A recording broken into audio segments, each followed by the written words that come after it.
అనుకున్నామని జరగవు అన్నీ, అనుకోలేదని ఆగవు కొన్ని, జరిగేవన్నీ మంచికని అనుకోవడమే మనిషి పని.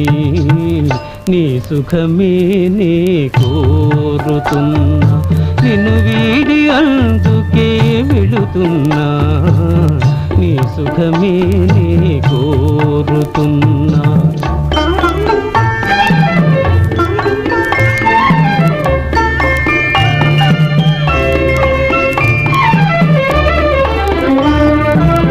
పసి పాపవలే ఒడి చేర్చినాను, కను పాపవలే కాపాడినాను, గుండెను గుడిగా చేశాను.